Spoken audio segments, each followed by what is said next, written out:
Hello everyone, good morning. Welcome back to my channel Payel lifestyle. কেমন আছো তোমরা সবাই? আশা করি ভালো আছো। তোমাদের আশীর্বাদ ও ভালোবাসায় আমিও বেশ ভালো আছি। আর ভালো আছি বলে চলে এলাম আবারও নতুন একটা দিনের নতুন একটা ব্লগ নিয়ে।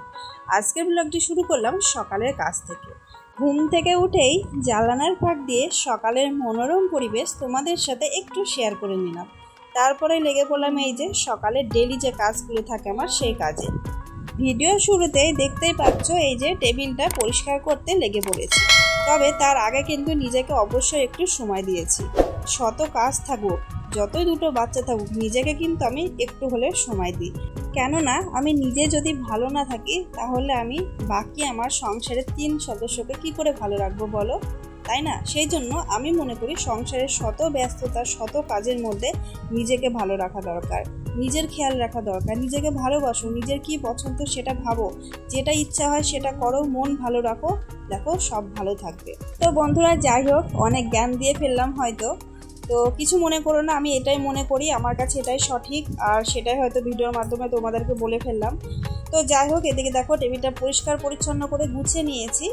আর পরিষ্কার করে কী বা করবো বলো, যতই গুছাই যতই পরিষ্কার করি আমার সোনা মামা উঠলে কিন্তু সবটাই এলোমেলো করে দেয়। তো যাই হোক, টেবিলটা নিজের মতো করে গুছিয়ে নিয়ে চলে এলাম আলনাটা গুছাতে। আর দেখতে পাচ্ছ আলনাটা কিন্তু গুছানোই রয়েছে। আমি রাত্রিতে কিন্তু আলনাটা গুছিয়ে রেখেছি, মানে সোনা মাম্মা যখন বিছানায় উঠে পড়ে তার সুযোগেই কিন্তু আমি আলনাটা গুছিয়ে নিই। তবে এই যে দেখছো আলনাটা সুন্দর করে গুছানো রয়েছে, আমি আরও একবার একটু জাস্ট হাত বুলে নিচ্ছি, এটুকুই। আর সোনা মাম্মা ওঠার পরে কিন্তু আলনার প্রত্যেকটা জামা কাপড় একটা একটা করে নেড়ে চেড়ে দেখে এলোমেলো করে দেবে।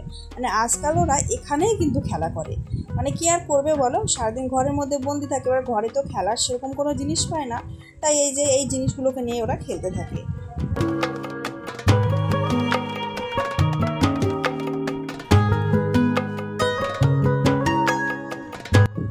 আলনাটা গুছিয়ে নিয়ে চলে এলাম এই যে 3 থাকের এই ঝুড়িটা গুছিয়ে নিতে। এটা অবশ্য নিচেই রাখার কথা, কিন্তু দেখতেই পাচ্ছ দেওয়ালে ঝুলিয়ে রাখা রয়েছে শুধুমাত্র আমার 2 ছানার কারণে। এর মধ্যে আমার সমস্ত সাজের জিনিস, ছোট ছোট যে কোনো জিনিস বলতে পারো আমি এটার মধ্যে কিন্তু গুছিয়ে রাখি। এটা যদি আমি একবার নিচে রেখেছি আর আমার সোনা মামা যদি হাতে পড়েছে তাহলে বাকিটা পুরো ইতিহাস হয়ে যাবে। তো সেই কথা ভেবেচিন্তে কিন্তু আমি এই যে দেওয়ালে ঝুলিয়ে রেখেছি। আমার জিনিসটাও ঠিক থাকবে আর আমি একটু শান্তিতে থাকতে পারবো। আর এই ঝুড়ির মধ্যে তো তোমাদেরকে বললাম ছোট ছোট অনেক রকমের জিনিস রয়েছে, আর আমার সাজের যত জিনিস সব কিন্তু এই ঝুড়িতেই রেখে দিই। তো জিনিসগুলোর উপরে হালকা হালকা ধুলোর আস্তরণ পড়ে গেছিলো। আমি 2 থেকে 3 দিন পর পর এই ঝুড়িটাকে গুছিয়ে নিই আর পরিষ্কার করার চেষ্টা করি আর কি। তো আজকেও সেরকমভাবে পরিষ্কার করলাম। তবে এই ঝুড়ি পরিষ্কার কিন্তু সেরকমভাবে তোমাদের সাথে ভিডিওর মধ্যে তুলে ধরি না, তাই ভাবলাম আজকে একটু তুলে ধরি। আর তাছাড়া আমি কিন্তু সাজতেও ভীষণ ভালোবাসি। তোমরা কম বেশি যারা ইনস্টাগ্রাম বা ফেসবুকের সাথে যুক্ত আছো, মানে আমার সাথে আর কি, তারা দেখেইছো আমি মোটামুটি কম বেশি একটু রিলস ভিডিও বানাই। আগে ইনস্টাগ্রামে একটা রেগুলার আমি রিলস ভিডিও দিতাম, আমার ফলোয়ার্স বেশ ভালোই ছিল, কিন্তু আজকাল মানে ইদানিং সময়ের অভাবের জন্য আমি ছেড়ে দিয়েছি। তবু মনের শখ যেটা হয়, মানে ইচ্ছাটাই আর কি পূরণ করি, শখটা মেটায়, আর কিছুই না। তো যাই হোক, ওদিকে সাজের ঝুড়িটাকে গুছিয়ে নিয়ে চলে এলাম ঘরটা ঝাড় দিতে।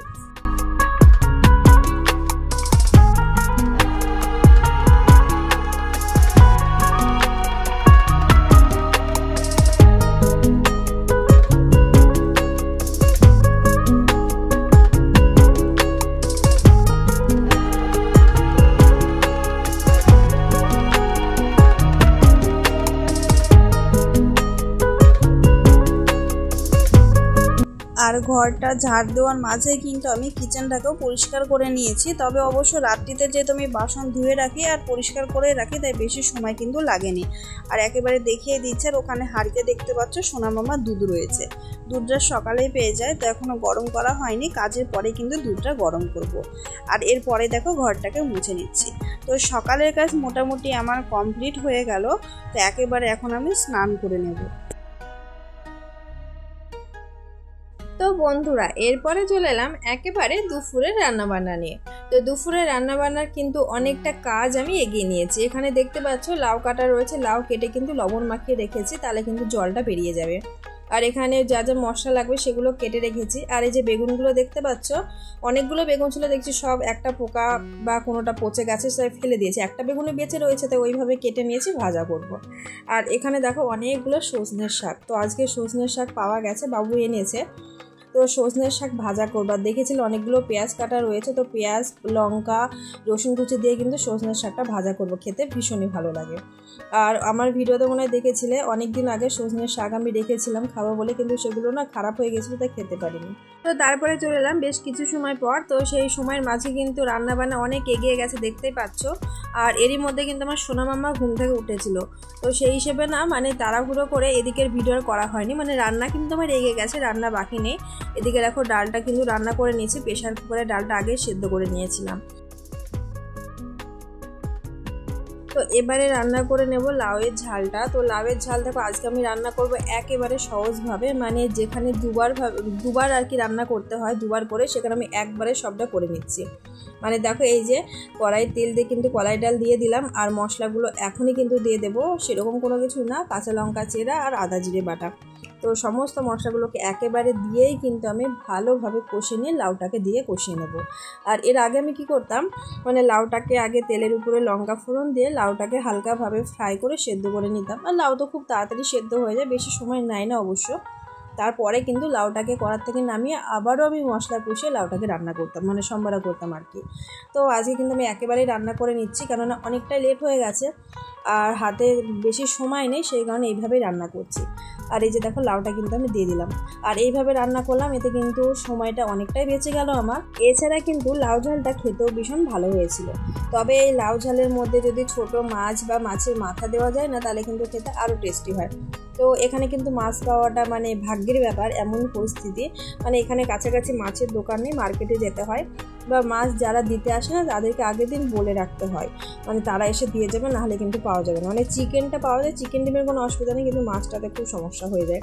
আর তোমরা আমার ভিডিওতে দেখতেই পাও মাছ কিন্তু ইদানিং আমরা কমই খাচ্ছি। এবার ডিউটি থেকে আসার পরে সময় হয় না ডেলি মার্কেটে যাওয়ার, মাছটা বিশেষ করে সকালের দিকে আনার দরকার, রান্না যে মানে দুপুরেই করি আমি, তো সেই হিসেবে আনা হয় না, মাঝে মধ্যেই মাছটা খাওয়া হচ্ছে। তো ইচ্ছে আছে বাড়িতে গেলে অনেক অনেক মাছ খাবো, কেমন মাছ খেতে পারি না আর ভালো লাগে না। তো এদিকে দেখো লাউটা কিন্তু একেবারে রান্না হয়ে গেছে, আর আমি ঘরেই গরম মশলা তৈরি করি, সেই গরম মশলা ওপর থেকে অল্প একটু সামান্য পরিমাণে ছড়িয়ে দিলাম। তো এবারে কিন্তু লাউটা নামিয়ে নেব।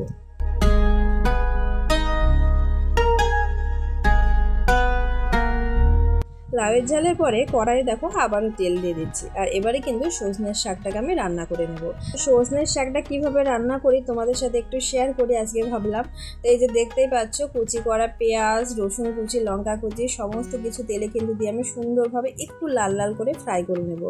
আর এর মধ্যে কিন্তু আমি সজনের শাকগুলোকে কুচি কুচি করে কেটে রেখেছি, তো সেই শাকগুলো কিন্তু দিয়ে দিচ্ছি। আর এই শাকে কিন্তু খুব বেশি জল লাগে না জানো, শাকটাকে উপর থেকে সামান্য পরিমাণে লবণ দেবো, কেননা তোমরা অনেকেই জানো শাক কিন্তু দেখতে অনেক মনে হলেও পরে কিন্তু একেবারে কম হয়ে যায়, তো লবণটা কিন্তু সেই পরিমাপে দিতে হয়। তো এই যে দেখো শাকটাকে কিন্তু আমি ঢেকে দিয়েছিলাম, তো দেখো শাকটা কিন্তু সেই ঢাকার পরে মানে ভাপে ভাপে কত সুন্দরভাবে মানে ভাজা হচ্ছে। আর এইভাবে শাকটাকে কিন্তু হালকা হাতে একেবারে নেড়ে চেড়ে ভাজা করে নামিয়ে নেব।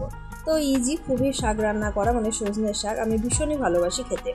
আর এরই মধ্যে সমস্ত রান্নাবান্না কমপ্লিট, কিচেনটা দেখো পরিষ্কার পরিচ্ছন্ন করে নিয়েছি। আর সোনা মামাকে ভাবছি ভাত খাইয়ে দেবো, সেই জন্য দেখো থালটাও নিয়েছিলাম ওখানে। আর দেখিয়ে দেখি কি রান্না করেছি, ডিম সেদ্ধ করেছি সোনা মামার জন্য, ওখানে ভাত রয়েছে, এখানে সজনের শাক, আর শাকের নিচেই কিন্তু দেখো ডাল রয়েছে, ডালটা তোমাদেরকে দেখাচ্ছি না, আগে তো দেখেইছো। আর এখানে রয়েছে লাউ ঝাল, আর ওই যে একটা বেগুন ভাজা। তো আজকের মেনু হচ্ছে এগুলোই, আর সোনা মামাকে এখন ডাল আর ডিম সেদ্ধ দিয়ে কিন্তু খাইয়ে দেবো। এরপর চলে এলাম একেবারে সন্ধ্যার সময়। সারাদিনের ব্যস্ততার মাঝে নিজেকে তো একটু ভালো রাখতে হয় বলো, আর এই জায়গাতে আসলে কিন্তু সব থেকে আমি ভালো থাকি, মানে দিনের শেষে এই জায়গাতে আসলে আমার মনটা খুব ভালো হয়ে যায়। সেটা হচ্ছে ক্যাম্পাস আর খোলা আকাশ, আমার খুব ভালো লাগে, চারিদিকে সবুজ পরিবেশ। তবে অবশ্যই সন্ধ্যা হয়ে গেছে, তাই তোমরা ক্যামেরার মধ্যে খুব একটা ভালো বুঝতে পারছো না, মানে খুবই সুন্দর চারিদিকের পরিবেশ, আমার খুব ভালো লাগে। তো একটু সোনা মামাকে নিয়ে এখানে ঘুরতে এসেছিলাম, বাবু অবশ্য রয়েছে, এখানে ডিউটি ছিল, তাই আমাকে ডেকে নিয়েছে, বলতে চলে এসো একসাথে চলে যাব। আর ওই যে আকাশে চাঁদ মামাকে দেখো কতটা সুন্দর লাগছে, তাই না? তো ভীষণই ভালো লাগে, মানে সারাদিনে যে একটা শরীরের মধ্যে প্রেশার থাকে, ক্লান্তি থাকে না, সেটা দূর করার জন্য কিন্তু আমি এখানে চলে আসি। আর বিশেষ করে যেহেতু আমি প্রাকৃতিক পরিবেশ ভীষণই ভালোবাসি, আমার যখন মন খারাপ হয়, যখন আমার একটা মাথায় টেনশন থাকে, তখন আমি যদি খোলা আকাশের নিচে যাই, চারিদিকে মানে সবুজ পরিবেশ দেখি না, আমার মনটা ভালো হয়ে যায়, আমার খুব ভালো লাগে। তাই আমিও কিন্তু চলে আসি। আর এই যে দেখো এখানে না ঘাস ফুল ফুটেছে, তাই তোমাদের সাথে একটু ভিডিওর মধ্যে দেখালাম। যেহেতু অন্ধকার আছে জায়গাটা, মানে লাইট আছে কিন্তু ক্যামেরার মধ্যে অন্ধকার দেখাচ্ছে, তাই আমি ফোনের ফ্ল্যাশ লাইট দিয়ে কিন্তু দেখালাম, খুব সুন্দর লাগছে। এছাড়া এখানে আসলে আমার আরেকটা ফায়দা হয় জানো তো, সেটা হচ্ছে আমার সোনা মামা কিন্তু মন খুলে এখানে দৌড়ে ছুটে ছুটে খেলতে পারে। যেহেতু এখানে মানে মাটি কাদাটা খুব একটা বেশি নেই, কমই রয়েছে, ঘাস বেশি, ঘাসের উপরে কিন্তু ওরা দৌড়ায় ছোটাছুটি করে, আমার খুব ভালো লাগে। আর এই দেখো চারিদিকের পরিবেশ কত সুন্দর, চারিদিকে লাইট, ছোটো ছোটো লাইট, দেখতে খুব সুন্দর লাগছে। আরও একটা জিনিস, মানে এখানে আসলে কিন্তু একটা মনও খারাপ হয়ে আমার, সেটা হচ্ছে যে কোয়ার্টারগুলো দেখলে, কেননা কোয়ার্টার আর ভাড়া বাড়ি কোনোদিনই এক হয় না। তো দেখে ভীষণই কষ্ট লাগে, কি আর করবো, ভাগ্যে নেই। আর এখানে আমি বলে না, আমার মতো অনেকেই রয়েছে, মানে 80% ফ্যামিলি কিন্তু বাইরে রয়েছে, কিছু করার নেই, কোয়ার্টার যেহেতু কম। তো চলো আজকে ঘোরাঘুরি কিন্তু শেষ হয়ে গেছে, এখন বাড়ি ফিরবো, 8টা মতো বেজে গেছে। আর আজকের ভিডিওটা এই পর্যায়ে শেষ করছি। পুরো ভিডিও দেখে কেমন লাগলো অবশ্যই কমেন্ট বক্সে জানাবে। দেখা হবে নতুন ব্লগে। Tata, good night.